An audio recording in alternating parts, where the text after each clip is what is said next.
Where do you begin? Where do you look? Like an ancient battlefield, the ground is silent, though people still move in familiar places. Now on this field, Negro and white run together, remembering not how it was in Little Rock, Arkansas in 1957. Perhaps it is best for those today to look where they are going and not where they have been.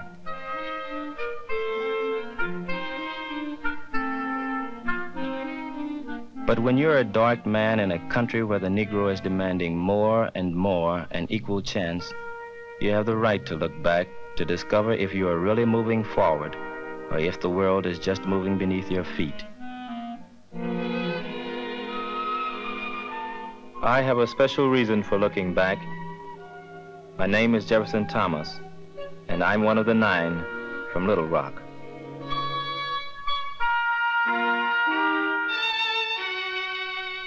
There is nothing strange in seeing 9 American children walking to school on a September morning. But this was a special morning in a special part of America, a place where Negro children had never gone to school with whites before.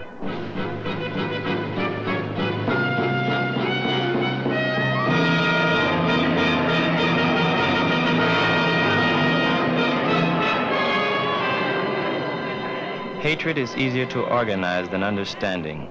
And there was a minority in our state who found it to their advantage to bring hate to Little Rock in 1957. While we watched, the white children went to school, and we stood outside.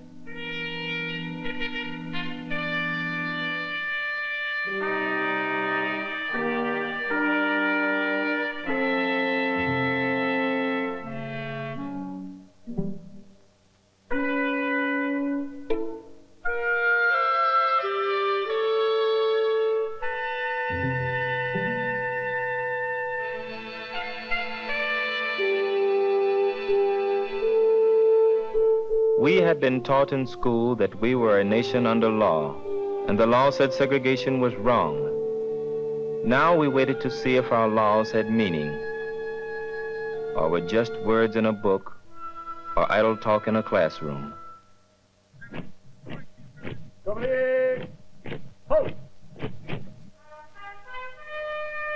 On September 27, 1957, President Eisenhower sent 1,000 men of the United States Army to carry out the law. The Supreme Court of the United States had said, "The entire strength of the nation may be used to enforce, in any part of the land, the security of all rights entrusted by the Constitution." And that included my rights and the rights of 8 other Negro Americans who wanted to go to Central High School in Little Rock, Arkansas. We were Terrence Roberts, Thelma Mothershed, Elizabeth Eckford, Ernest Green, Carlotta Walls, Melba Patillo, Minnie Jean Brown, and Gloria Ray. And we were going to school again.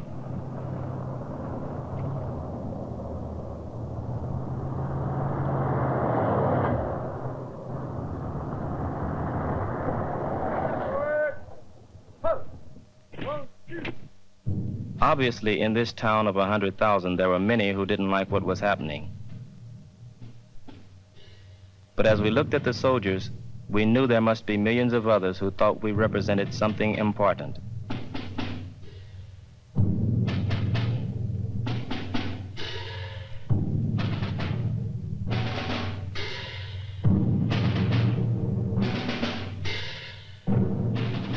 When the doors closed behind us that day, it was both an end and a beginning. From that moment on, we would be watched, not only by those who looked at us as strangers, but by those who wondered if we would live up to our new opportunity. I remember standing there wondering how history would judge us.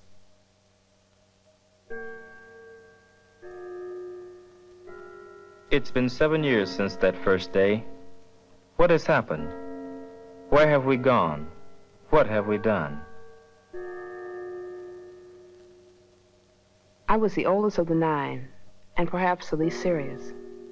I came here to Southern Illinois University after graduation. At first, I thought I wanted to be a nurse, but I was too outgoing for that.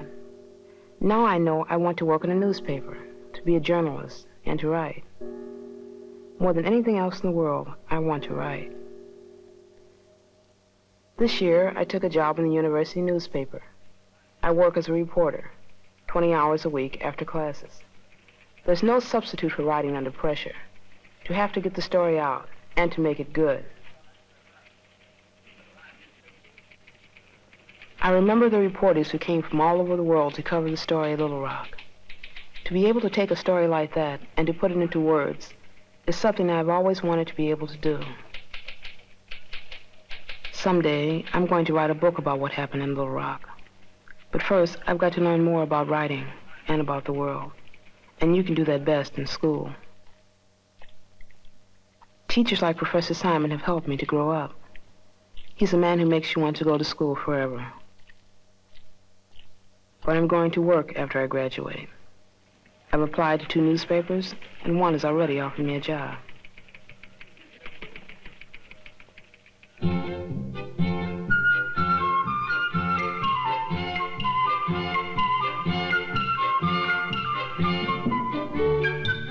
I'm going to miss this university.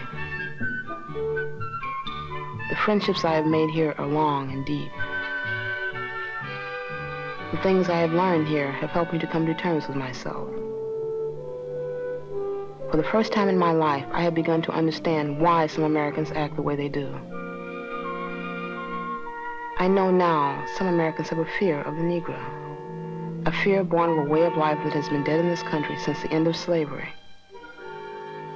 That's what the mob in Little Rock was afraid of, that the Negro, who had done so much with no chance, might do so much more with an equal one.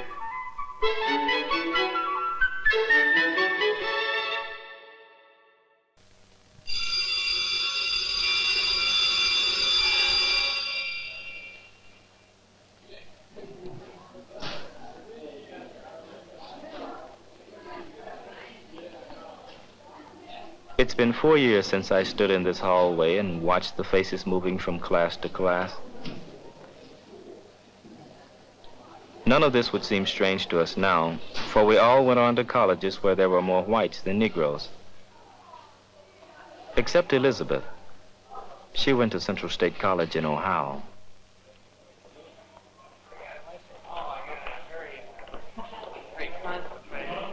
Central State was founded as an all-Negro college about 100 years ago. Today, like most American schools, it is a mixture of Negro and white.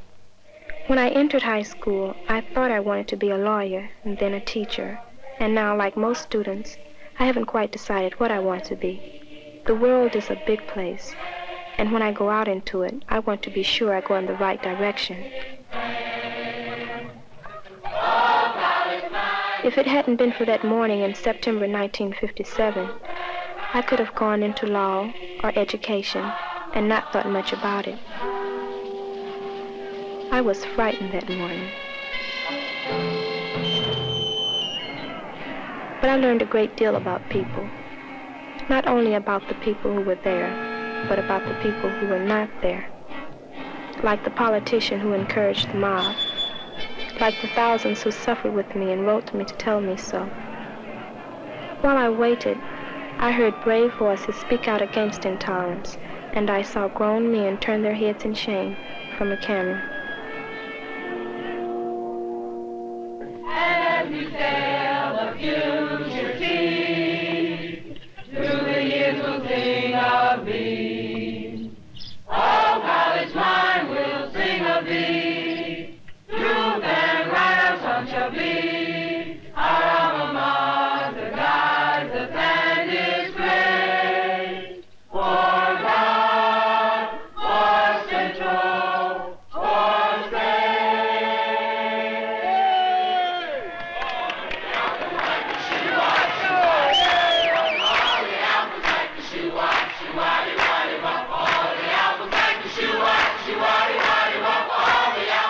Central State is a Negro college that opened its doors to whites only 17 years ago. Today, 20% of the student body and faculty are white, and there are still Negroes who are against integration. The Negro is like most Americans, possessing no monopoly on tolerance, and hoping that the few, the uninformed, will not be confused with the rest of us.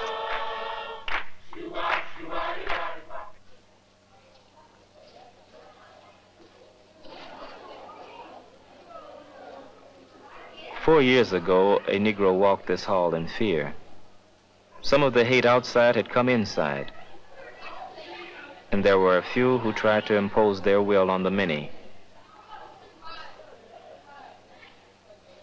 When we went up a stairway, we hung on to the railing. Can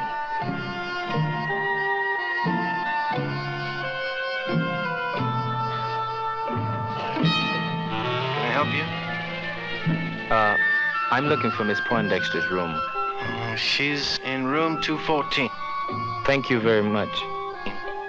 Anytime.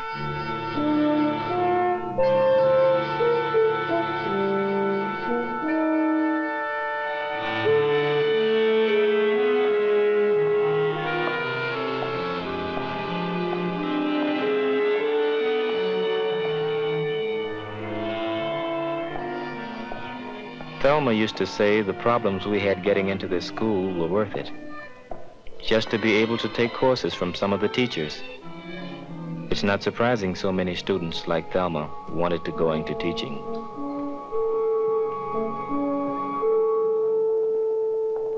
I graduate this year from Southern Illinois University at Carbondale. Going to college is a tradition in my family. That's why I applied for Central. I wanted a good high school education. I wanted the best training I could get before I entered college. Aspirations are very personal things, but I think I can state mine simply. I love to teach, and I love children. Children are happy, moody, difficult, and wonderful. They accept me for what I am.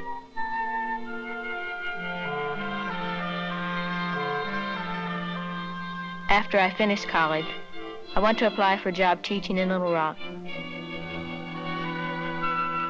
Maybe someday at Central High. I wonder what it'll be like.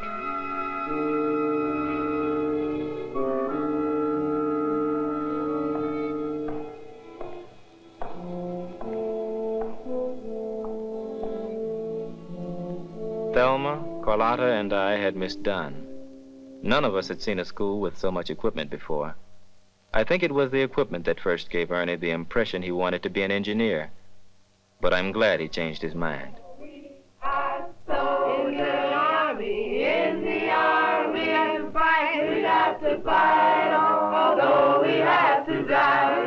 After I leave Michigan State University, I'm going to work in the field of civil rights as a leader and an organizer.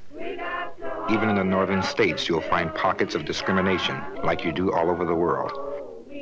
But there's a tide rising against it, and I want to be part of it. We got to fight, oh, we have to die. We got to hold up the freedom banner. We got to hold it up. We got to hold it up. We got to hold it up. We got to hold it up. I came to Michigan State to study engineering. 3 years ago, I changed my mind. I decided I would rather work with people than with machines. Under Professor David Gottlieb, I received my bachelor's degree in sociology. Next week, I will receive my master's. I'm convinced that a white American can never fully understand what motivates the Negro's desire for equality. But the white American is becoming more concerned, especially my generation, and that makes tomorrow worth dreaming about.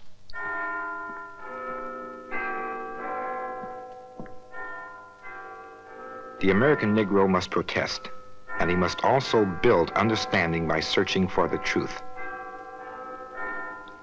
The tools for truth in science are now becoming tools for truth in human relations.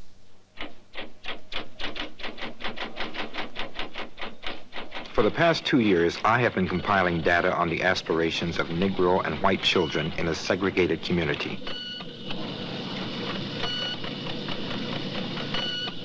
Today, we are capable of getting answers that have real meaning, that carry the power of fact against those who would exploit rumor and prejudice.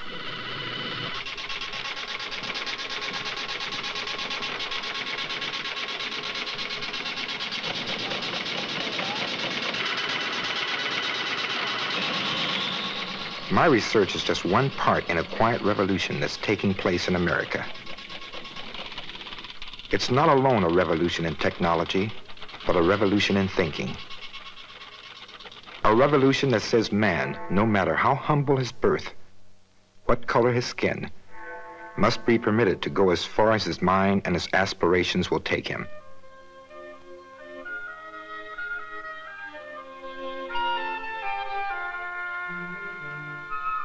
Ernie was the first of us to graduate from Central. Carlotta and I were the last. We were the class of 1960. Carlotta goes to Denver University in Colorado. She's a good student, and she likes the high mountains out there. Gloria Ray is a senior at the Illinois Institute of Technology. This year, she receives her degree in chemistry. Terrence Roberts is studying for his degree in business administration at the City College of Los Angeles. Melba Patillo, as we guessed, married early. She wasn't in college over a year before she became a housewife.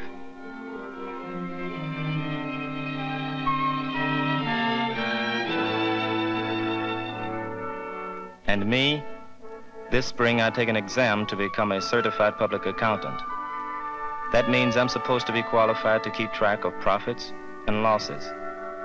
I'm not sure I know enough yet to say what all this adds up to. I haven't counted all the victories since that first day we went to school here, but I know there's been at least 9.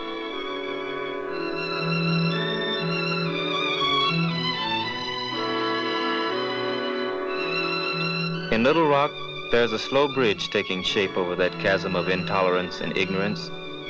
It's a bridge that's going to be built by us and by our children. Before it's finished, we're going to have our problems. But if Little Rock taught nothing more, it taught all Americans that problems can make us better, much better.